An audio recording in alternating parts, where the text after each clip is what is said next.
CPBC একটি repairing সাইটের কাজ। আসসালামু আলাইকুম, ধন্যবাদ সবাইকে চাঁদপুর স্যানিটারি সার্ভিসের আজকের ভিডিওতে। যেমন এই পাইপগুলো দিয়ে আগে এটার লাইন টানা ছিল, সম্পূর্ণ কাজ আগের করা ছিল। আমরা শুধু ছাদের লাইনগুলো সব খুলে আবার নতুন করে করতেছি।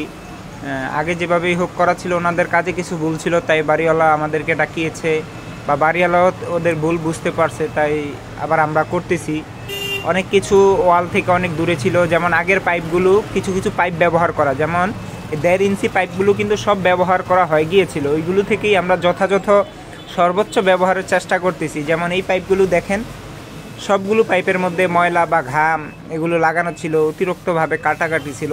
যাই হোক, আমরা সর্বোচ্চ চেষ্টা করতেছি যতটুকু সর্বোচ্চ ব্যবহার করার। তেমনই একটি কাজ আমাদের একটি ছাদের ওয়্যারিং, কলমের পাশ দিয়ে হবে ওয়্যারিংগুলো। আগের ওয়্যারিংগুলো ছিল ভাসা, ছাদ থেকে অনেক দূরে আলাদা আলাদা করা, ছাদ সুন্দরভাবে ফিটিং না করা।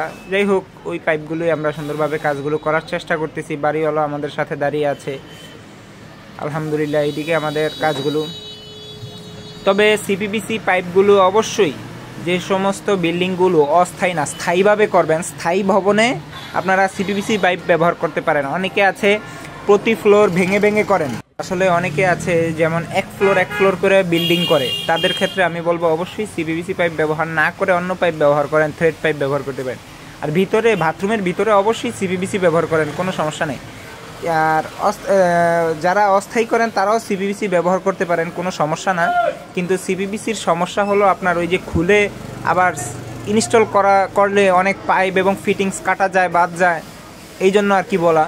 তবে করতে পারেন, যেমন আমরাও করতেছি, যথাযথ সম্ভব সর্বোচ্চ পাইপগুলো ব্যবহার করার চেষ্টা করতেছি। দেখেন অনেক কাটাকাটি হচ্ছে। যাই হোক, পাইপ তো আর ফালানো যাবে না, এত দামি পাইপ বা এত দামি ফিটিংসগুলো, তাই সকেট দিয়ে এগুলোকে সবগুলোকে ব্যবহার করার সর্বোচ্চ চেষ্টা করতেছি, আলহামদুলিল্লাহ।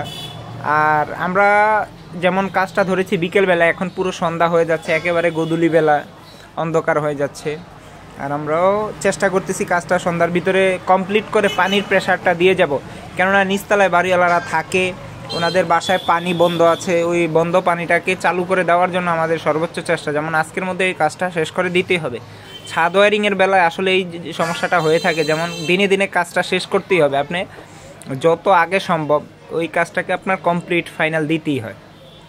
যাই হোক, আলহামদুলিল্লাহ আমাদেরও অন্যান্য দিকের কাজগুলো মোটামুটি পুরোই কমপ্লিট। এখন শুধু এই দিকের একটু কাজ বাকি আছে। তো ধন্যবাদ, সবাই আমাদের জন্য দোয়া করবেন। আমাদের কাজটা শেষ করেই আমরা আজকে যাব।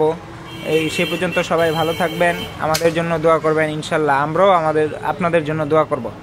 আর অবশ্যই সবাইকে ভালোবাসা দেব, সবাই পাশে থাকবো ইনশাল্লাহ। ধন্যবাদ সবাইকে। আল্লাহ হাফেজ, আসসালামু আলাইকুম।